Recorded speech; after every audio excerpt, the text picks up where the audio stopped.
मध्य प्रदेश में भारतीय जनता पार्टी के लिए एक तरफ प्रदेश अध्यक्ष का ऐलान कर पाना टेढ़ी खीर बनी हुई है, तो दूसरी ओर बीजेपी को लगातार निशाने पर कांग्रेस पार्टी रोजगार के मुद्दे पर, किसानों के मुद्दे पर, बेरोजगारी के मुद्दे पर, शिक्षा, स्वास्थ्य और सुरक्षा के मुद्दे पर घेरती हुई नजर आ रही है। दरअसल आपको बता दें कि जीतू पटवारी, जो कि मध्य प्रदेश कांग्रेस के अध्यक्ष हैं, उनका साफ तौर पर यह कहना है कि हाल ही में पिछले साल जो विधानसभा के उपचुनाव जो संपन्न हुए हैं, उन उपचुनाव के संपन्न होने में यहां पर कांग्रेस पार्टी ने मध्य प्रदेश की राजनीति में बाउंस बैक किया है।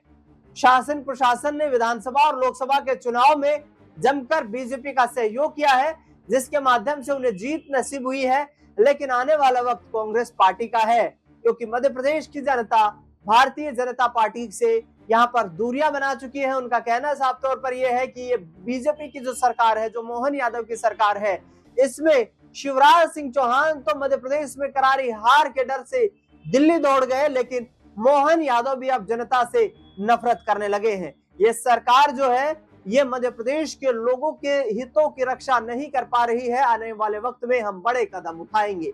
सुनिए जीतू पटवारी किस तरीके से मोहन यादव सरकार को लपेट रहे हैं। एक साल पहले जब चुनाव हुए विधानसभा के, आशाओं के विपरीत परिणाम आया। परिणाम जीत की ओर जाना था, परिणाम हार का आया। जब लोकसभा का चुनाव हुआ तब और निराशा हुई। पर एक साल में जब 3 उपचुनाव हुए, बुधनी का उपचुनाव जिसमें 1,30,35,000 वोट प्रदेश बुधनी की जनता ने, शिवराज जी जहां से मुख्यमंत्री थे, कांग्रेस पार्टी की ओर किए, 10,000 रह गए, तो वो सीट हम जीत जाते। एक चुनाव अमरवाड़ा छिंदवाड़ा में हमें टेबल पे हरा दिया। 21 राउंड तक कांग्रेस जीती। 22वें राउंड में टेबल पे 2800 से हम चुनाव हमें सरकार ने हरा दिया, कलेक्टर ने हरा दिया। जो उपचुनाव हुआ हमारा विजयपुर का, विजयपुर के उपचुनाव में 50 करोड़ रुपया, ये राजेंद्र शुक्ला जी आपके यहाँ के डिप्टी मिनिस्टर पड़े रहे, मुख्यमंत्री 15 दिन रहे, कलेक्टर नौकर बन गया, एसपी ने बीजेपी के कार्यकर्ताओं को पुलिस की वर्दी पहना दी। उसके बाद भी कांग्रेसियों ने ठान लिया कि हमारे विचार की जीत होनी चाहिए। तो मैं समझता हूं कि हमारे विचार की जीत हुई। मैं अनुरोध करना चाहता हूं आप सबसे, कि उस जज्बे को समझो कि जब कांग्रेस एकजुट होती है तो कुछ नहीं हो सकती। बीजेपी का कितना पैसा, कितनी प्रशासनिक हठधर्मिता कुछ कर ले वो, पर जब कांग्रेस एक होगी, ये मंच के लोग एकजुट हो गए, ये 5 उंगलियां मुट्ठी बनेगी, तो बीजेपी कांग्रेस के सामने नहीं दिख सकती। मैं सही कह रहा हूं कि गलत कह रहा हूं? तो मेरा आग्रह आप सबसे निवेदन है, कोई चुनाव नहीं है, अभी आने का संदर्भ क्या है? आने का संदर्भ चुनाव नहीं है, आने का संदर्भ संगठन है। कहना चाहता हूं कि राजेंद्र शुक्ला जी, समदड़िया को जमीन 200 रुपए में और किसान की छीनो फ्री में, ये लोकतंत्र का तकाजा नहीं। और कांग्रेस पार्टी का कार्यकर्ता ऐसा आपको करने नहीं देगा। हम अपनी अंतिम खून की अंतिम बूंद तक लड़ेंगे, और आपको ये हत्या किसानों की नहीं करने देंगे। किसानों के हित में कांग्रेस पार्टी को अपनी जान भी देनी पड़े कार्यकर्ताओं को, तो हम पीछे नहीं रहेंगे। मैं चेतावनी देता हूं आपको, इस बात को लेकर आपकी सरकार को, कि अगर गूगल पे सर्च करो, गूगल पे, तो सबसे बड़े बलात्कारी नेता कौन, तो बीजेपी के पहले 10 नेताओं के नाम भी आए, तो मुझे आप मेरे पे मुकदमा कर लेना। अगर गूगल पे सर्च करो कि बीजेपी सबसे ज्यादा भ्रष्टाचारी नेता कौन, तो बीजेपी के 10 नेताओं के पहले नाम नहीं आए, तो मुझ पर मुकदमा कर देना। मैं जब पूछता हूं गूगल से कि सबसे भ्रष्टाचारी सरकार कौन, तो मध्य प्रदेश की 3 सरकार, मध्य प्रदेश सहित 3 सरकारों के नाम आएंगे, तो बीजेपी की सरकारों के ही आएंगे। अगर गूगल बोलता चिल्ला कर कि बीजेपी के नेता बलात्कारी, गूगल बोलता है बीजेपी के नेता भ्रष्टाचारी, गूगल बोलता है बीजेपी की सरकार भ्रष्ट, तो फिर हम जनता को क्यों नहीं समझा पा रहे हैं? ये कमी तो हमारी है। जब हम बार बार हार रहे हैं, फिर भी हम सुधार नहीं करें, विचार नहीं करें, आपस में मिलने की बात नहीं करें, ये गुटबाजी को समाप्त नहीं करें। कांग्रेस का तो नारा था, जागते में पाते मोहर लगेगी, आया नहीं था, फिर से वो व्यवहार आया नहीं, तो फिर हमारी गलती है या नहीं? हम मिलेंगे, और मैं प्रदेश पार्टी का अध्यक्ष हूं। इस नाते मुझे बताना पड़ेगा कि राजेंद्र शुक्ला जी यहाँ के जो डिप्टी मिनिस्टर है,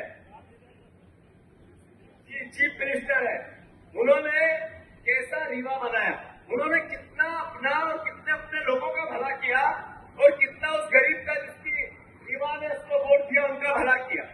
वो स्वास्थ्य मंत्री है प्रदेश के, मुख्यमंत्री होने के नाते। अभी कमलेश्वर जी बता रहे थे कि मैं यहाँ डॉक्टर है, मैं यहाँ नर्स है, मैं कोई इक्विपमेंट है। यहाँ से नागपुर जाते हैं लोग। अगर राजेंद्र शुक्ला जी को अपने काम का आकलन करना है तो वो एक जो नागपुर ट्रेन जाती है उसमें चले जाए। हर तीसरा मरीज नागपुर इलाज कराने के लिए उस ट्रेन में मिलेगा कि नहीं मिलेगा? अगर उनको उनके काम का आकलन करना हो तो नागपुर जो बस जाती है उसमें एक दिन चढ़ जाए। उस बस में उनको पता चल जाएगा कि आधे से ज्यादा मरीज इलाज कराने जाते हैं। उनके काम का आकलन होगा, उनके काम का आकलन होगा कि अभी भूमि अधिनियम जो कांग्रेस पार्टी राहुल गांधी जी लेके आए थे उसके विपरीत मध्य प्रदेश की सरकार एक एक्ट लेके आई है जिसमें किसान की जमीन को कैसे छीना जाए, लैंड पूलिंग एक्ट। इसमें 50% जमीन किसान को देंगे, बाकी सरकार लेगी और बिना मुआवजा दिए देंगे। कोई नोटिस भी नहीं, किसी प्रकार की सुनवाई भी नहीं, कोई ऐसा संवैधानिक कानून बनाया ही नहीं। सिर्फ जमीन कैसे हथियार के दम पे छीन ले, सरकार के दम पे छीन ले, ऐसा कानून बना है। मैं राजेंद्र शुक्ला जी से पूछना चाहता हूँ, जो रीवा में आपने जमीनें किसी भी व्यक्ति को दी, किसी भी व्यवस्था को दी, या आप कलेक्टर रेट पे देते 200 रुपए, 300 रुपए, 100 रुपए स्क्वायर फीट, 50,000 रुपए स्क्वायर फीट की जमीन आप जब 100 रुपए, 200 रुपए देते हो, सब्सिडिया को देते हो, गुप्ता को देते हो, अन्य को देते तो सरकारी है, मंत्री मिनिस्टर तो वही है। इसका मतलब जो लोग कहते हैं कि हिस्सेदारी है राजेंद्र शुक्ला की, इसमें गलत तो है नहीं, गलत तो नहीं बोल रहा हूं मैं, मुझे टोको आप लोग। तो सरकार का एक उप मुख्यमंत्री सरकार जमीन बेचती है, यहाँ का ताकतवर आदमी वो 100 रुपए में सब्सिडिया को जमीन देता और किसान से लेना हो तो आधी जमीन मुफ्त में लेता है। ये अन्याय है या नहीं है? कल सिंगरौली में इसके खिलाफ कांग्रेस पार्टी बिगुल बजाएगी। हम तैयारी करेंगे इस बात की, सिंगरौली से इस आवाज को विंध्य की धरती से उठाएंगे, पूरे मध्य प्रदेश में लेके जाएंगे। 1 इंच जमीन किसान की बिना मुआवजा अगर दिए सरकार ने दी तो कांग्रेस पार्टी के एक कार्यकर्ता का खून का और पसीने का हिसाब भी देना पड़े तो हम पीछे नहीं रहेंगे।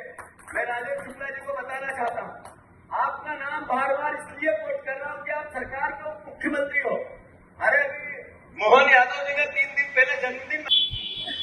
तो सुना आपने, जीतू पटवारी जिस तरीके से निशाने पर ले रहे हैं। दूसरी ओर कमलनाथ पूर्व मुख्यमंत्री, कांग्रेस पार्टी के दिग्गज नेता, उनका यह कहना है कि बीजेपी के प्रदेश अध्यक्ष की लड़ाई इतनी तेज हो चुकी है कि संगठन के जो तमाम विधायक हैं, नेता हैं, वो यहाँ पर बीजेपी को छोड़ने की तैयारी कर रहे हैं।